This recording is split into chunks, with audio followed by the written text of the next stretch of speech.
आयोजकों का मैं तहे दिल से धन्यवाद करता हूं कि उन्होंने कोटा में इतना बड़ा कार्यक्रम रखा। शुरू में मुझे लग रहा था कि एक हॉल के अंदर रख सकते थे, बाहर क्यों रखा है, इतनी ठंड है, लेकिन देख रहा हूं कि कुर्सियां भर चुकी है और लोग खड़े हुए हैं। इसका मतलब आपका आयोजन बहुत ज़्यादा सफल है, इसके लिए आपको बहुत बहुत बधाई।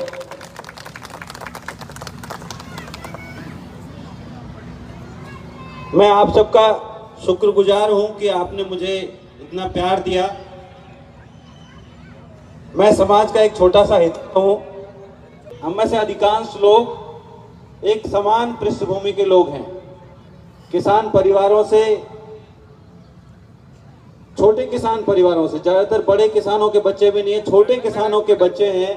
आगे से और मेरे ख्याल से यहाँ जितने लोग बैठे हैं उनमें से सब पहली पीढ़ी के पढ़े हुए लोग हैं। रिकॉर्ड करना है इसको। हमारे पास कोई पढ़ने का इतिहास नहीं है। पहली पीढ़ी है जो पढ़ी और जिसने अपना एक मुकाम हासिल किया, और आज अलग अलग क्षेत्रों में हम सब जो लोग काम कर रहे हैं उसी से आज हम यहाँ हैं। पिछले 20-25 वर्षों में एक जबरदस्त जागरूकता हमारे समाज के भीतर है। आप में से जो लोग विद्यार्थी हैं या जो पढ़ कर के आए वो जानते हैं कि हर समाज के इतिहास में एक दौर होता है जिसको हम नवजागरण कहते हैं। अंग्रेजी में रेनेसां कहते हैं, हिंदी में नवजागरण कहते हैं। वो ये नवजागरण का दौर हमारे समाज में मेरे ख्याल से पिछले 25 वर्ष हैं, जब हमारा समाज बहुत तेजी से जागा है, अपने आप को समझने लगा है और अपने आप को प्रस्तुत करने लगा है। मैं बता रहा था कि मैं आपकी तरह एक सामान्य पृष्ठभूमि का एक सामान्य विद्यार्थी रहा हमेशा से। मेरे अंदर ऐसी कोई खूबी नहीं है, कोई खूबी नहीं थी, बहुत साधारण ढंग से पढ़ने वाला, बल्कि बहुत सारी अड़चनें आई, एक के बाद एक मुश्किलें आती चली गई, लेकिन आप कह सकते हैं कि कुछ थोड़ी मेहनत की, कुछ संयोग बनते चले गए और जीवन में कुछ कर पाया। जब मैं बीए में पढ़ता था तो मेरे पिताजी गुजर गए। घर में बहुत सारा कर्जा, घर में कोई काम करने वाला नहीं, और ऐसे में अगर पिताजी गुजर जाएं तो जनरली खेती का काम बच्चों के ऊपर ही आ जाता है। लेकिन मेरे बड़े भैया ने मुझसे कहा कि तुम पढ़ो, और उन्होंने मेरा फॉर्म भरा देश के सबसे बड़े विश्वविद्यालय का। तब तक मैं जानता भी नहीं था कि कोई एक बड़ा विश्वविद्यालय है, इतना नामी विश्वविद्यालय है। मैं तो गांव से बाहर कभी गया ही नहीं था। मैं सोचता था कि जिसके नाम के आगे राजकीय लिखा है वो सरकारी है, जिसके आगे राजकीय नहीं लिखा वो प्राइवेट है। तो जवाहरलाल नेहरू विश्वविद्यालय का फॉर्म भरा। मैंने कहा क्यों फॉर्म भरा है, ऐसे तो गंगापुर से तो एमए कर लो, करौली से कर लो, कहीं और से कर लो।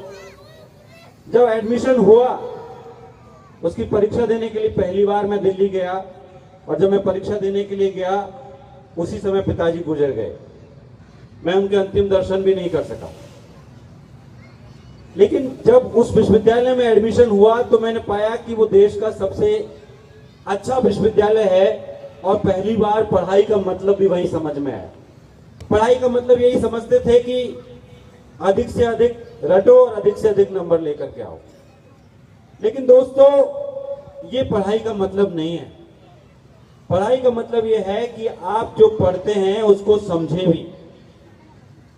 हम जो पढ़ते हैं उसको समझें कि क्या चीज है, और समझ करके अपने जीवन में उसको अमल लाने की कोशिश करें।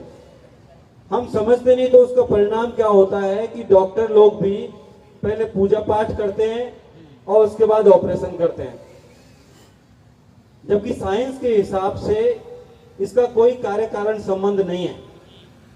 हम में से अधिकांश लोग अंधविश्वासों में जकड़े हुए हैं, क्योंकि हम पढ़ाई को और जीवन को अलग अलग चीज मानते हैं। हम सोचते हैं कि पढ़ाई तो परीक्षा पास करने के लिए है, पढ़ाई नौकरी लगने के लिए है, लेकिन पढ़ाई जीवन के लिए है, इस बात को ज्यादातर लोग नहीं समझते। इसलिए जब मैंने पीएचडी में एडमिशन लिया तो कहने लगे यार इतना साल से पढ़ रहे हो, पूरी पढ़ाई कर ली। तो गांव में तो कहते थे कि बीए को मतलब मानते थे पूरी पढ़ाई, 15वीं तक की पढ़ाई कर ली। अब पूरी पढ़ाई के बाद 2 साल और पढ़ लिए, अब क्यों 5 साल की पढ़ाई में जा रहे हो? और कैसी पढ़ाई है? और जब जॉब लग गई तब तो कहने लगे कि अब तो जॉब भी लग गई, अब क्यों पढ़ रहे हो? क्योंकि हमने पढ़ाई को नौकरी से जोड़ दिया है, जबकि पढ़ाई नौकरी के लिए नहीं है। पढ़ाई इस दुनिया को समझने के लिए है। ये जो दुनिया हमारे चारों तरफ है, इसको आप जितना पढ़ेंगे उतना समझते जाएंगे। अब कई लोग आजकल व्हाट्सएप मैसेज से और रील से ही समझने की कोशिश करते हैं। व्हाट्सएप मैसेज से और रील से ये नहीं समझ पाएंगे आप, क्योंकि वहां पर ज्यादातर भ्रामक सूचनाएं हैं, बहुत ज्यादा फॉल्स इंफॉर्मेशन चल रही है, बहुत भ्रामक सूचनाएं चल रही है। उनमें से सही सूचना का चयन करना बड़ा कठिन है। कौन सी सही सूचना है, कौन सी गलत सूचना है। गांव से मैं पहली बार दिल्ली गया और पढ़ने लगा तो मैंने देखा कि बहुत इंफिनिटी कॉम्प्लेक्स था, बहुत हीनता बोध था, क्योंकि सिर्फ गांव की भाषा जानता था, अच्छे से हिंदी नहीं बोल पाता था। अंग्रेजी छोड़ दीजिए, अच्छे से हिंदी नहीं बोल पाता था। और क्लास के दूसरे विद्यार्थी जो उत्तर प्रदेश, बिहार और दूसरे राज्यों से आए थे, वो मुझसे बहुत अच्छी हिंदी बोलते थे। तो मुझे लगता था मुझे तो कुछ नहीं आता भाई, मैं यहाँ कैसे रुक पाऊंगा, मुझे तो लगता है वापस जाना पड़ेगा। लेकिन जब पहले सेमेस्टर के रिजल्ट्स आए और मैंने देखा कि मेरे आधे से ज्यादा विद्यार्थियों से अच्छे अंक है, तो उससे पहली बार थोड़ा कॉन्फिडेंस डेवलप हुआ कि नहीं, मैं सबसे खराब नहीं हूँ, मैं औसत हूँ, ठीक है। और जब एमए करते हुए हर विद्यार्थी की सबसे बड़ी ख्वाहिश होती है कि उसका जेआरएफ हो जाए, नेट हो जाए, जो लेक्चररशिप के लिए जरूरी है, असिस्टेंट प्रोफेसरशिप के लिए जरूरी है।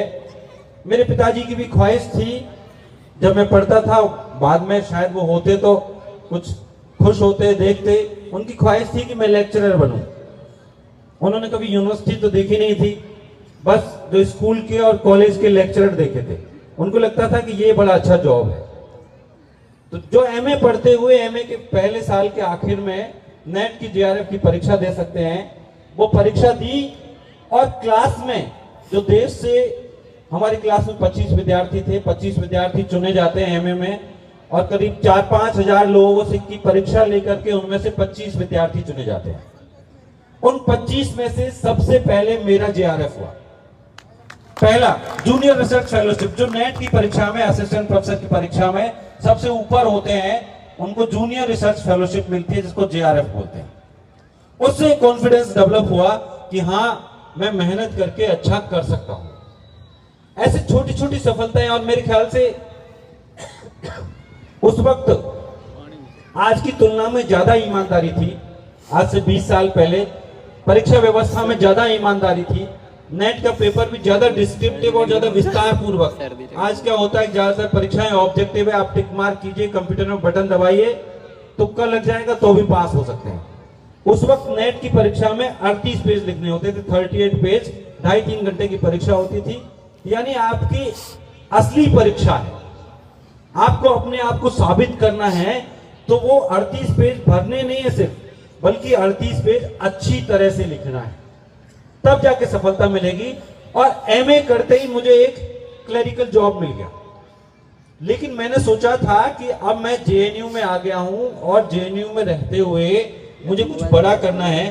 इससे आप एक चीज सीख सकते हैं, मैं नहीं कह रहा मेरे जीवन से सीखिए, पर जो मुझे समझ में आया कि हमेशा अपना लक्ष्य ज्यादा बड़ा बनाओ। जनरली हम छोटा लक्ष्य बनाते हैं कि अच्छा मुझे टीचर बनना है या मुझे आरएएस बनना है। बहुत सारे लोग हैं जो आरएएस को दुनिया की सबसे बड़ी चीज मानते हैं।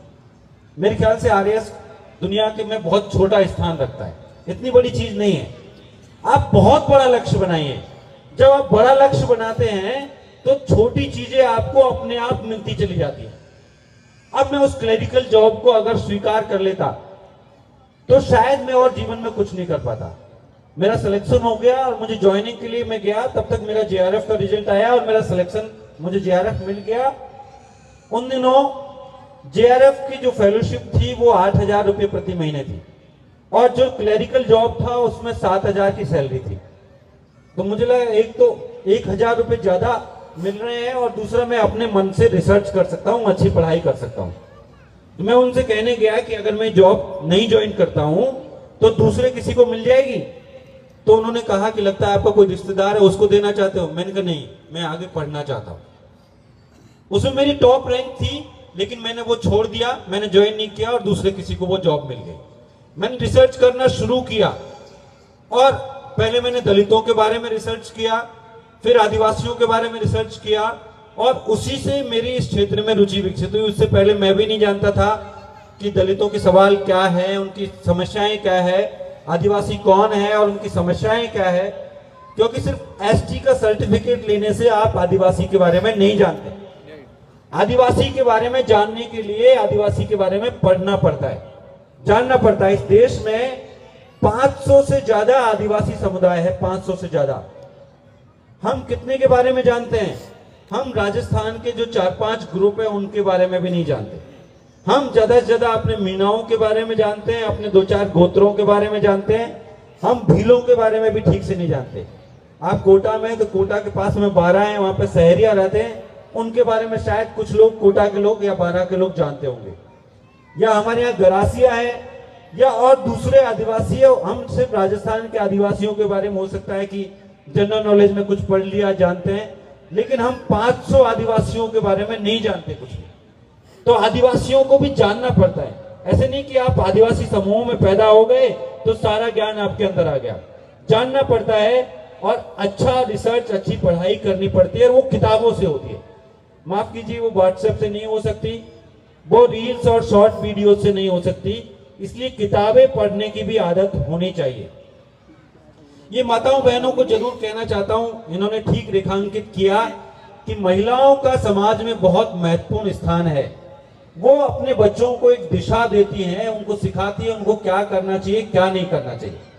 मैं देखता हूं कि बहुत सारी महिलाएं पूरी जिंदगी अपने बच्चों को यही सिखाते रहती, खासतौर पर बेटियों को, कि अच्छा देखो ऐसे मत करना, ससुराल में ऊंची आवाज में नहीं बोलना, ये चीज तुमको आनी चाहिए, ऐसे आचरण करना चाहिए, ये व्रत कर लो, ये त्योहार कर लो, इस तरह से करो।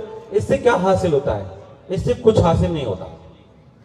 असल में बच्चों को अच्छे संस्कार दें, अच्छी पढ़ाई दें। और अच्छे संस्कार से तात्पर्य अंधविश्वास नहीं है। हम क्या समझते हैं कि हम बच्चों को अंधविश्वास सिखा रहे हैं तो हम अच्छे संस्कार दे रहे हैं। अभी हमें और स्पष्टता की आवश्यकता है। हमारे साथियों ने बहुत अच्छे गीत गाए, समाज की संस्कृति को रिप्रेजेंट करने वाले गीत गाए, लेकिन अभी वे भी एक संक्रमण के दौर में है। आज से करीब 11 साल पहले 2013 में जोधपुर में आदिवासी साहित्य पे पहला सेमिनार हुआ। मंच पे देखा कि उन्होंने एक तरफ सबसे पहले जो पहला सेमिनार था 2013 में, उसमें सिर्फ सरस्वती की मूर्ति थी। उसके 1 साल बाद उन्होंने, मैंने कहा कि यार आप आदिवासी पे सेमिनार कर रहे हो, आदिवासी दर्शन की, आदिवासियत की बात करते हो, लेकिन मंच पे तो आपकी सरस्वती की मूर्ति है। फिर दूसरा सेमिनार किया 1 साल बाद में, उसमें एक तरफ सरस्वती की मूर्ति, एक तरफ बिरसा मुंडा की मूर्ति, जैसा कि यहां पर है। मैंने कहा आप अभी भी संक्रमण के दौर में हो और स्पष्टता लेकर के आओ, क्योंकि दोनों का कोई मेल नहीं है। मैं ये नहीं कह रहा कि आपको सरस्वती को मैं मानने से रोक रहा हूं। अगर आपकी सरस्वती में आस्था है, आपकी जगदम्बा में आस्था है, आपकी राम में आस्था है, कृष्ण में आस्था है, तो आप वो करते रहिए। पर ये मंच, ये जगह आपके लिए अनुकूल नहीं है। फिर आप वो करिए और आप खुद विचार कीजिए कि आप सही कर रहे हैं कि नहीं कर रहे हैं।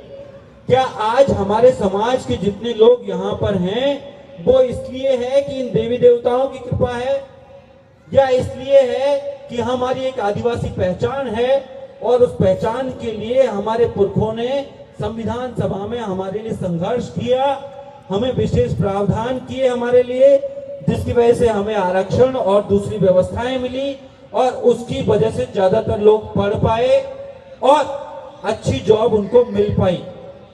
आज आप जो प्लॉट खरीद रहे हो, फ्लैट खरीद रहे हो, आपका बैंक बैलेंस है, आपका पोस्ट है, प्रमोशन हो रहा है, ये सब बाबा साहब अम्बेडकर और जयपाल सिंह की बदौलत हो रहा है, किसी देवी देवता की बदौलत नहीं हो रहा। आपको लग सकता है कई बार ऐसा संयोग होता है। अंधविश्वास कैसे चलते हैं? अंधविश्वास ऐसे चलते हैं कि आपका बच्चा परीक्षा देने के लिए गया, आपकी बच्ची इंटरव्यू देने के लिए गई, आपने कहा कि महाराज 1100 रुपए का प्रसाद चढ़ाएंगे, नौकरी लग जाए। अब बच्चा जो 2 साल से या बच्ची 2 साल से मेहनत कर रहे हैं, उस मेहनत से उनका पेपर अच्छा हो गया, इंटरव्यू अच्छा हो गया, उनका सिलेक्शन हो गया। आपने सोचा ये तो देवी मैया की कृपा है, ये तो भैरवजी बाबा की कृपा है, या और कोई से देवी देवता की कृपा है। तो अब वो एक संयोग था कि वो मेहनत की वजह से सफल हुए, लेकिन आपने मान लिया कि भैया हमारे देवता ने या देवी ने उनको सफल किया। इससे क्या होता है कि बाकी लोग भी मानने लगते हैं कि देखो फला ने प्रसाद बोला या इसने तिलक दंडो दी और ये किया और उनका बच्चा बच्ची सफल हो गए। इनका कोई कार्य कारण संबंध नहीं है, इस बात को आपको समझना चाहिए। इसका कार्य कारण संबंध है तो सिर्फ हमारी पढ़ाई और मेहनत से है और हमारे पुरखों के संघर्षों से है। हमारे पुरखों के संघर्ष, वो पुरखे जो संविधान सभा में बैठ कर के लिए हमारे लिए अच्छे प्रावधान कर रहे थे। जैसे मीनाओं को अनुसूचित जनजाति में शामिल करने के लिए जो उस वक्त का जनजाति संघ था, आदिवासी संघ था, और जिसके कप्तान छुट्टन लाल सदस्य थे, झारवाल जी जिसके सदस्य थे, उन लोगों ने प्रतिवेदन दिया और उसकी वजह से हम शामिल हो पाए। और संविधान सभा में जयपाल सिंह ने हमारे लिए लड़ाई लड़ी। मैं देखता हूं कि जयपाल सिंह के बारे में बहुत कम लोग जानते हैं।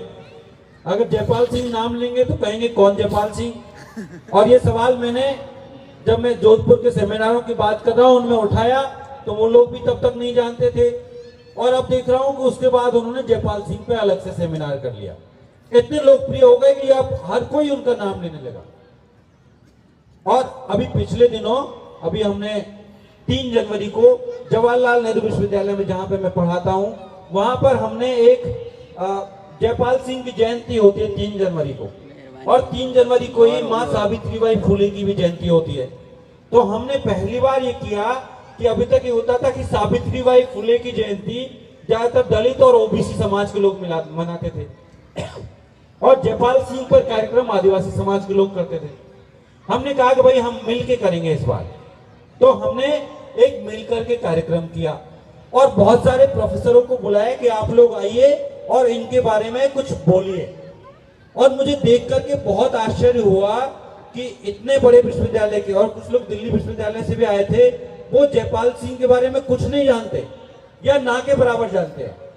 मित्रों, मैं आपको बताना चाहता हूं, जयपाल सिंह उस शख्स का नाम है जिन्होंने भारत को पहला गोल्ड मेडल दिलाया ओलंपिक्स में।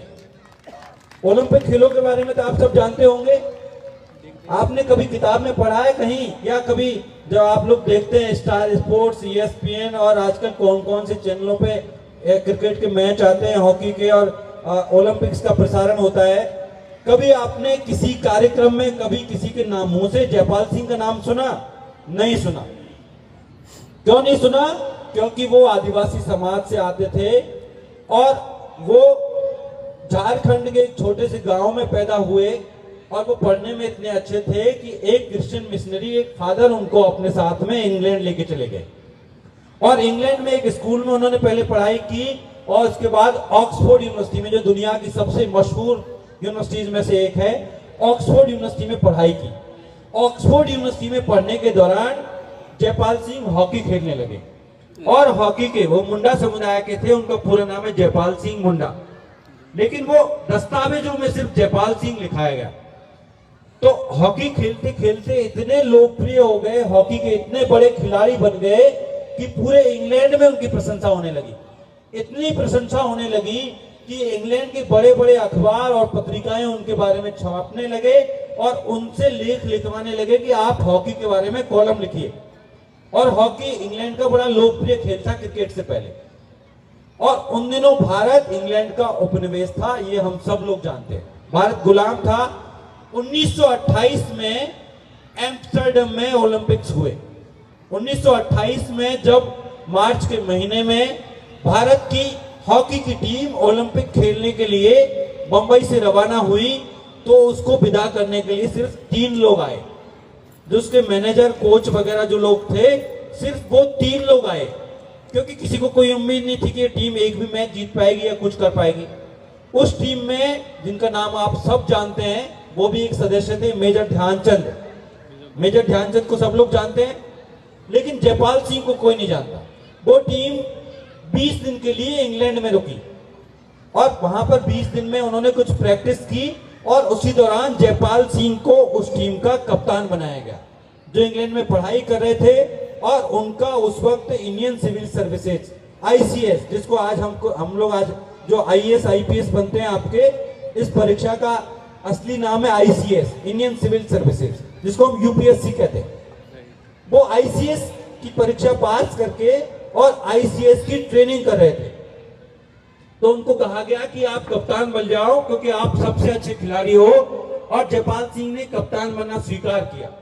इस दौरान इंग्लैंड में, और मैं एक बात और कह रहा हूं आपसे, जो बातें मैं कह रहा हूं तो कई बार क्या होता है, मंच से लोग बड़ा चढ़ा करके बात बता देते हैं। मैं जो कह रहा हूं, मेरे वक्तव्य के बाद में आप गूगल में और दूसरे स्रोतों से सारी जानकारी को वेरीफाई कीजिए, क्योंकि ऐसा हो सकता है कि कोई वक्ता बड़ा चढ़ा करके कुछ बात कह दे और आपको लगे कि ये यार बात पच नहीं रही, ऐसा कैसे हो सकता है।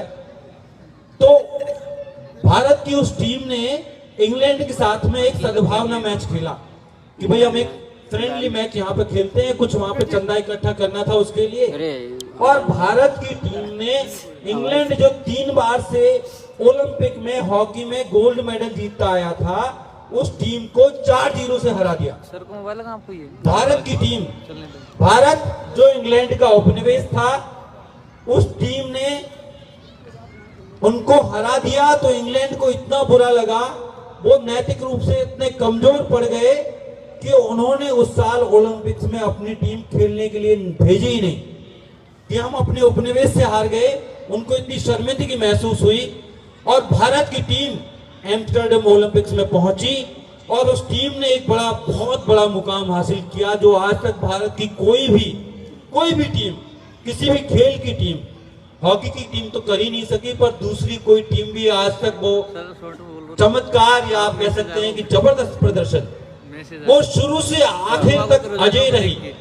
जितने 6-7 मैच खेले, किसी भी मैच में नहीं हारी, ना केवल नहीं हारी बल्कि अपने ऊपर एक भी गोल नहीं होने दिया। जो लोग हॉकी देखते हैं वो जानते होंगे कि हॉकी में गोल होते हैं, और भारत की टीम के ऊपर शुरू से आखिर तक एक भी गोल नहीं हुआ। भारत की टीम पूरी तरह से अजय रही और विश्व विजेता बनी। भारत ने पहली बार किसी भी खेल में गोल्ड मेडल जीता, स्वर्ण पदक, और उस टीम के कप्तान थे जयपाल सिंह मुंडा, जो एक आदिवासी थे। लेकिन ये बात हमें किसी किताब में कभी नहीं पढ़ाई गई, ये बात कभी किसी न्यूज में कभी नहीं आई, ये बात कभी क्रिकेट की और हॉकी की कमेंट्री में नहीं सुनाई पड़ती कि भारत को पहली बार ये गौरव दिलाने वाले कौन थे। मेरे ख्याल से अब समय आ गया है कि हम सरकारों से मांग करें कि जयपाल सिंह को भारत रत्न मिलना चाहिए। वो जयपाल सिंह जब वो खेल करके लौटे वहां से, तो उनकी जो इंडियन सिविल सर्विसेज की ट्रेनिंग थी, उसमें जाहिर सी बात है कि 1 महीने का बीच में गैप हो चुका था, और उस गैप के लिए उनसे कहा गया कि अब आपको फिर से ट्रेनिंग शुरू करनी पड़ेगी 0 से। अब आपकी पहले की ट्रेनिंग नहीं मानी जाएगी। तो जयपाल सिंह ने कहा कि नहीं, मैं फिर से शुरू नहीं करूंगा, मैं अपने देश के लिए खेला और मुझे इस बात पर कोई शर्मिंदगी नहीं है, बल्कि मुझे अपने देश पर गर्व है। और जयपाल सिंह वो ट्रेनिंग बीच में छोड़कर भारत वापस आ गए, और यहां आकर उन्होंने देखा कि मेरे समाज की स्थिति कितनी खराब है। जब वो लौटे और देश भर का उन्होंने दौरा किया, अलग अलग आदिवासी समूहों के बीच में गए, और उन्होंने पाया कि देश के आदिवासियों की स्थिति बहुत खराब है और अंग्रेजों के सामने उनका पक्ष रखने वाला कोई नहीं है। तो जयपाल सिंह ने आदिवासी महासभा का गठन किया। आदिवासी महासभा जो देश के आदिवासियों की सबसे पहले एक मुखर आवाज बनी, न केवल अंग्रेजों के सामने बल्कि भारत की अपनी संविधान सभा में भी। जब ये तय हो गया कि अब देश आजाद होगा और देश की एक संविधान सभा बनी, और देश की संविधान सभा में ये बातें होने लगी कि कौन सी रियासतें हिंदुस्तान के अंदर होंगी, कौन सी नहीं होंगी, कौन से लोगों को क्या अधिकार दिए जाएंगे, संविधान में कौन से प्रावधान किए जाएंगे। उस सभा के सदस्य जयपाल सिंह थे।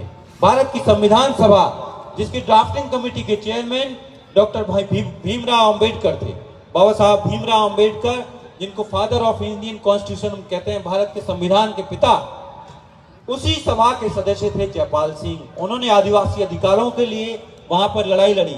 लेकिन यहाँ पे एक बात और आपको मैं बताना चाहता हूं, कई बार हम ये समझते हैं कि हमारा सबसे बड़ा मुद्दा आरक्षण है, इसलिए हमको हमारी सारी लड़ाइयां आरक्षण पर आकर केंद्रित हो जाती हैं। दोस्तों, मैं आपको बताना चाहता हूं कि आदिवासियों की लड़ाई आरक्षण से ज्यादा बड़ी है। आदिवासियों की जब संविधान सभा में आप बहसों को पढ़ेंगे, जो लोकसभा की वेबसाइट पर है, लोकसभा के आर्काइव में है, और आप पाएंगे कि आदिवासियों की मांग थी स्वायत्तता, अपने अपने क्षेत्रों पर अपना अधिकार। ये एक ऐसा सवाल है जो आपके बच्चों से और आपसे एक सवाल पूछा जाता होगा, उसका भी जवाब इसमें छिपा हुआ है। वो सवाल ये है कि हम में से अधिकांश लोग कहते हैं कि भाई हम तो राजा रहे, मीणाओं का तो राज रहा, आमेर में हमारा राज था, यहाँ पर हमारा राज था, भूंजा मीना का राज था, और ऐसे हमारे बहुत सारी जगहों पर राज थे। तो जब हमारा राज था तो हमको आरक्षण क्यों चाहिए? ये सवाल आपसे या आपके बच्चों से जरूर पूछा जाता होगा। आप अपने मन में सोचते होंगे कि यार बात तो सही है, जब हम एक इलाके के राजा थे, जैसे मैं अपने बचपन में सुनता था कि गांव के लोग बोलते थे कि मीणा तो ठाकर है, मीणा कोई आदिवासी वादिवासी नहीं है। तो ये जो विरोधाभास जो हमको प्रतीत होता है, इसका कारण भी उस जवाब में छिपा हुआ है। देश के आदिवासियों की मांग थी स्वायत्तता। दरअसल देश के आदिवासी जिस भी इलाके में रहते थे, उस इलाके के वो शासक थे, सर्वे सर्वा थे। वो इलाके उनके ही अंडर में थे, लेकिन धीरे धीरे उनसे उनकी जगहें छीन ली गई, और छीनते छीनते ये स्थिति आ गई कि जिन जंगलों को उनके पुरखों ने हजारों साल तक आबाद किया, उन जंगलों में से वो लकड़ी लेने पे भी चोर घोषित हो गए। वो जंगल, वो इलाके उनके थे। तो आदिवासियों ने मांग की, और ये मांग सिर्फ भारत के आदिवासियों की या राजस्थान के आदिवासियों की नहीं है, ये मांग दुनिया के आदिवासियों की, दुनिया में हर जगह कहीं चले जाइए। मैंने ऑस्ट्रेलिया के आदिवासियों के बारे में पढ़ा है, अफ्रीका के आदिवासियों के बारे में पढ़ा है, जो अमेरिका के आदिवासी जिनको रेड इंडियंस कहते हैं उनके बारे में पढ़ा है, अमेजोन के जो ब्राजील के आदिवासी हैं उनके बारे में पढ़ा है। हर जगह के आदिवासियों की मांग है कि हमारे इलाके हमको लौटा दीजिए। स्वायत्तता की मांग, स्वशासन की मांग। वो स्वायत्तता है, स्वशासन, यानी हमारे इलाके के संसाधनों पर हमारा अधिकार होगा, और हम तय करेंगे कि यहाँ पर कौन सी नीतियां लागू होंगी। जयपाल सिंह भी उसी मांग के साथ थे, लेकिन 1932 में आप जानते हैं कि पूना पैक्ट के माध्यम से डॉक्टर अंबेडकर और महात्मा गांधी के बीच में एक समझौता हो चुका था। उस समझौते के तहत जब विशेष निर्वाचन क्षेत्र, जिनको कहते हैं सेपरेट इलेक्टोरेट, वो जब दलितों को नहीं दिए जा सकते थे, ऐसा गांधी जी इस बात को लेकर अनशन पे बैठ गए, तो एक रास्ता निकाला गया कि कुछ सीटों को रिजर्व कर दिया जाए। उन सीटों को रिजर्व करके जब ये दलितों के बारे में ये रास्ता निकाला गया, इसी तरह से मुस्लिम लीग ने अपने लिए कुछ सीटें रिजर्व कर ली, तो यही बात फिर आदिवासियों के ऊपर भी लागू कर दी गई। और उसके बाद देश के समुदायों में उस सूची में शामिल होने की होड़ मच गई, और हमारे पुरखों ने उसके लिए संघर्ष किया, जिसकी वजह से हम शामिल हो पाए। और मित्रों, इसमें हमको एक स्पष्टता और रखनी होगी। कई लोग ये भ्रम फैलाने की कोशिश करते हैं कि मीणाओं को तो आरक्षण इसलिए मिल गया कि भील और मीणा के बीच में कॉमा लग गया।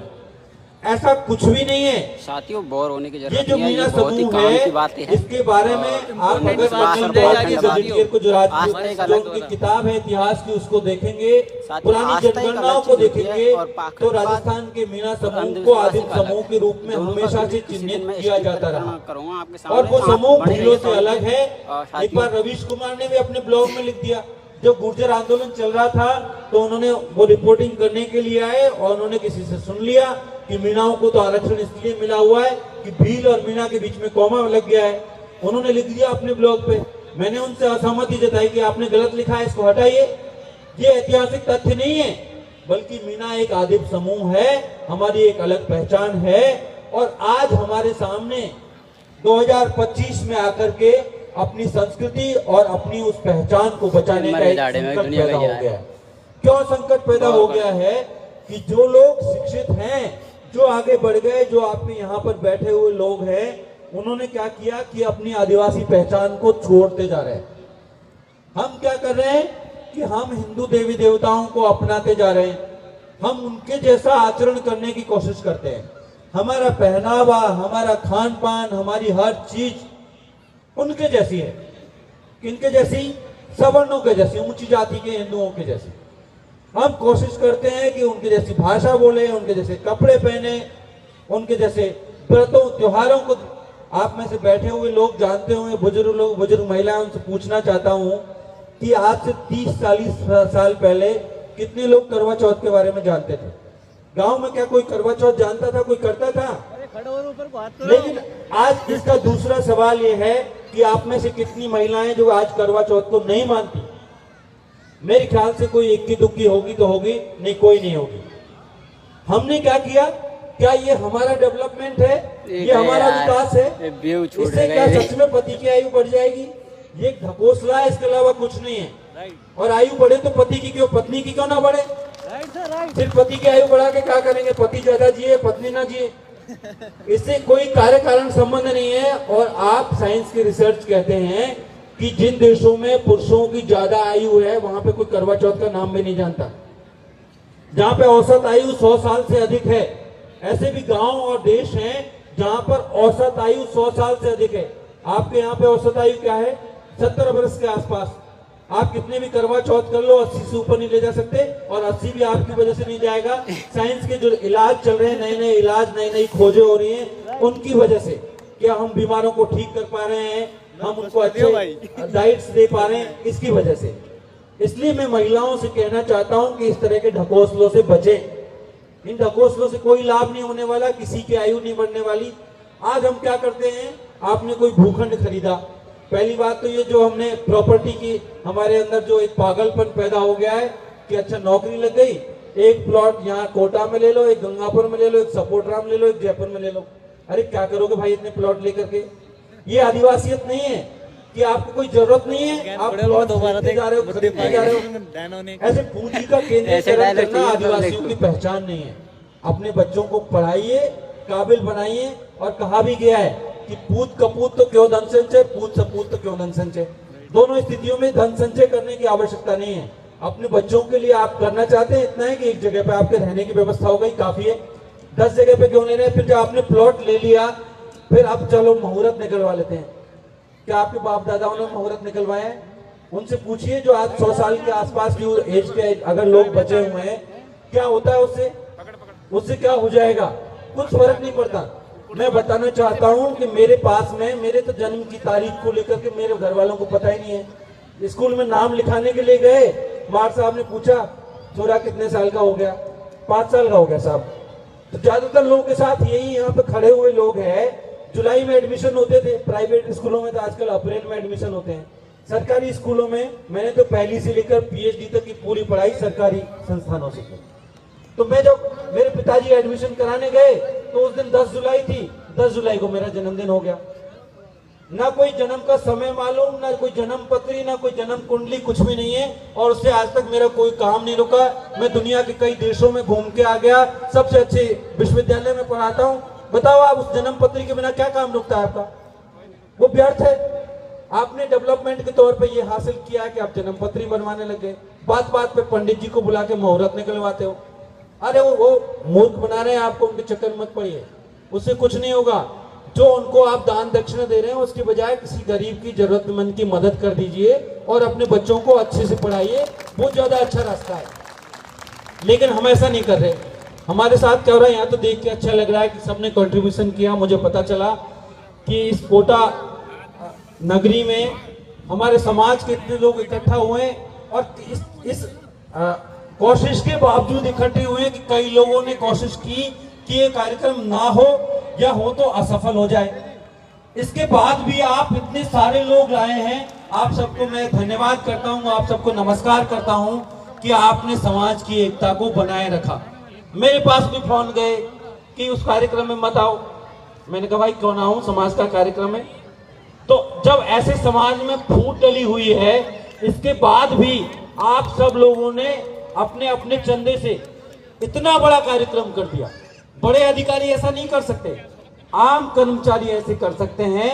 आप जब उनके पास जाएंगे चंदा मांगने के लिए, वो आपको बहाने लगा देंगे कुछ ना कुछ। और मंदिर बन रहा होगा, आजकल मैं देख रहा हूँ पिछले 10-15 वर्षों में मीन भगवान के बहुत मंदिर बन गए। अरे कौन है भाई मीन भगवान? हम तो नहीं जानते मीन भगवान के बारे में। आप अपने पुरखों को भूल करके कौन से मीन भगवान की बात कर रहे हैं? मैं हमारे गायक कलाकार साथियों से भी कहूंगा कि अब आप है ना अपने जो पुरखों के बारे में, आप तो गीत जब यहाँ की घटनाओं के बारे में अगर गीत गढ़ लेते हैं तुरंत हाथ के हाथ, तो अपने पुरखों के बारे में भी कुछ गीत बना लीजिए और इन पुराने देवी देवताओं को छोड़िए, इनसे नहीं होने वाला कुछ भी समाज का। क्योंकि ये हमारा ना एक इस तरह से होगा कि आप जागरूकता की बात कर रहे हैं लेकिन एक तरफ से अंधविश्वास भी फैला रहे हैं, तो उसको हमको अब छोड़ना पड़ेगा। और मैं आपकी स्थिति में, ऐसा नहीं है कि मैं आपकी स्थिति को समझ नहीं रहा हूँ, वो संक्रमण के दौर से हम में से हर कोई गुजरा है। मैं तो जब पहली क्लास छोड़ दीजिए, जब से मैंने पाँव लिए तब से, और जब तक मैं गांव में रहा, ऐसा कोई दिन नहीं गया कि मैं मंदिर नहीं गया।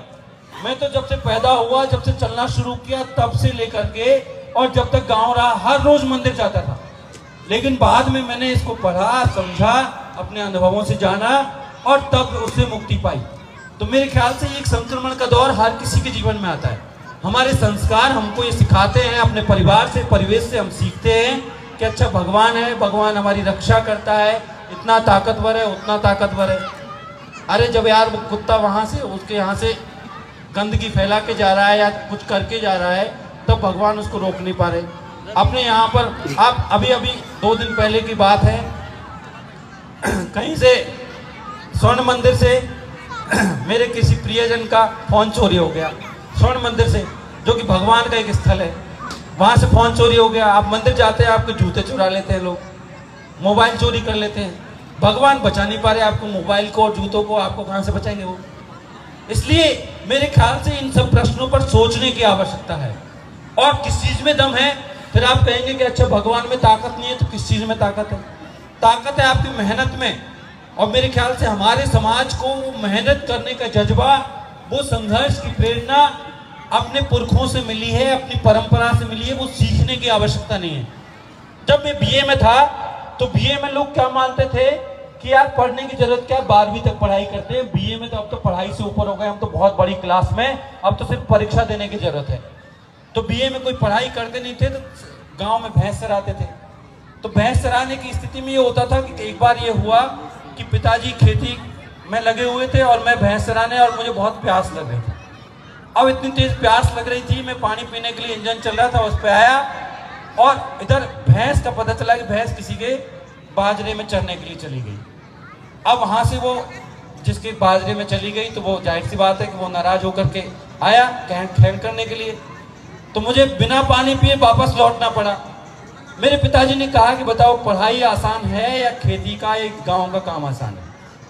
मेरे समझ में आया पढ़ाई तो बहुत आसान है, एक कुर्सी टेबल पे बैठ के या नीचे बैठ के किताब ही तो पढ़नी है, उसमें क्या है?